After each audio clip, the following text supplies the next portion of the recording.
గోల్కొండ కోటలో కుమ్మరుల బోనాల ఉత్సవాలు సమితి తరపున అమ్మవారికి బోనాల సమర్పణ జరుగుతోంది. వందలాది మంది మహిళలు ఊరేగింపుగా కోటకు తరలివస్తున్నారు.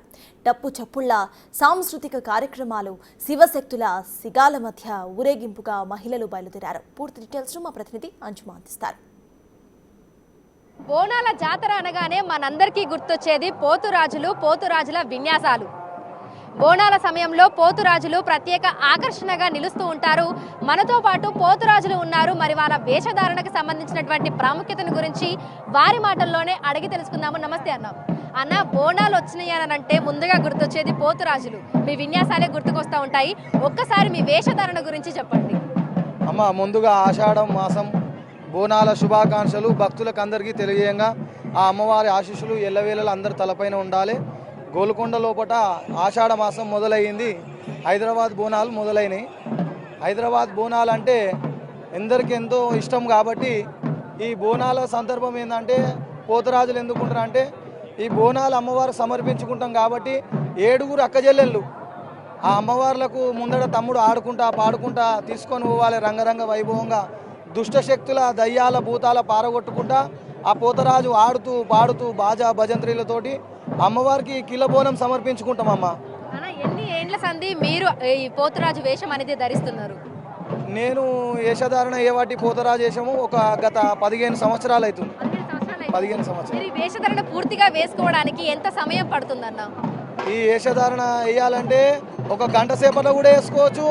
ఆ స్వామి మనకు బలం ఇచ్చిందంటే పోతలింగన్న 3 గంటల వేషధారణ రెడీ కావడానికి. ఎంతమంది గోల్కొండ బోనాల ఉత్సవాలలో పాల్గొంటున్నారన్న? మొత్తం ఎంతమంది పోతురాజులు ఉన్నారు? గోల్కొండకు దాదాపు 1000 మంది పోతరాజులన్నీ వస్తారు.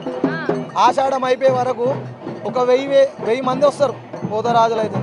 ఇప్పుడు గల్లీ గల్లీకి ఒక పోతరాజు, ఇంటింటికి ఒక పూతరాజు, ఇంటింటికి ఒక సిగము అమ్మవారి పూనకం వస్తుంది కాబట్టి అందరికీ చల్లని దీవెనలు ఆమె ఉన్నాయి. ఆమె దీవెనాడుతుంది కాబట్టి ఈ గోల్కొండ బోనాలు రంగరంగ వైభవంగా చేసుకుంటున్నాం. మీరు ఎన్నో సంవత్సరాల నుంచి ఇట్లా పోతురాజు లాగా వేషం వేసుకొని విన్యాసాలు అనేవి చేస్తున్నారు. ఏడాదికి ఈ వేషధారణ వేసుకుంటున్న వాళ్ళ సంఖ్య కూడా పెరుగుతుందా అన్న? ఎట్లా ఉంది?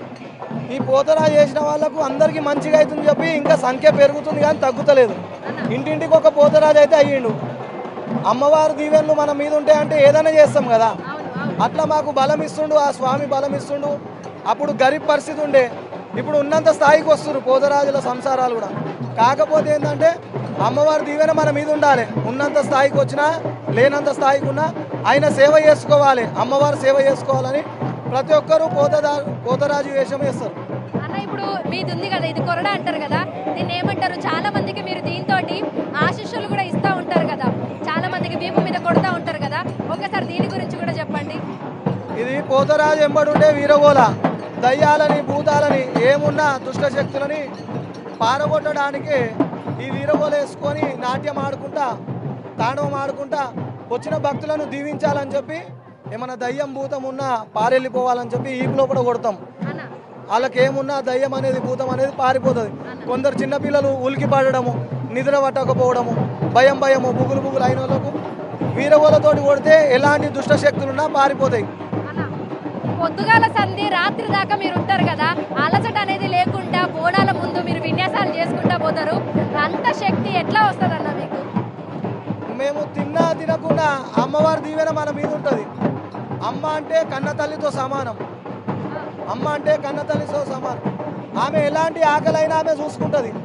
ఆమె దీవెనార్తి మన మీద ఉంటుంది కాబట్టి ఆమె శక్తి మాకు ఇస్తుంది.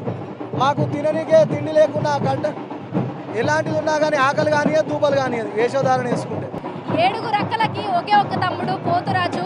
ఆ బోనాన్ని చాలా జాగ్రత్తగా ఎటువంటి దుష్ట శక్తుల ప్రభావం అనేది పడకుండా బోనానికి రక్షగా ఉంటూ అమ్మవారి సన్నిధికి చేరేంత వరకు కూడా వారందరూ డప్పు చప్పుల మధ్యలో విన్యాసాలు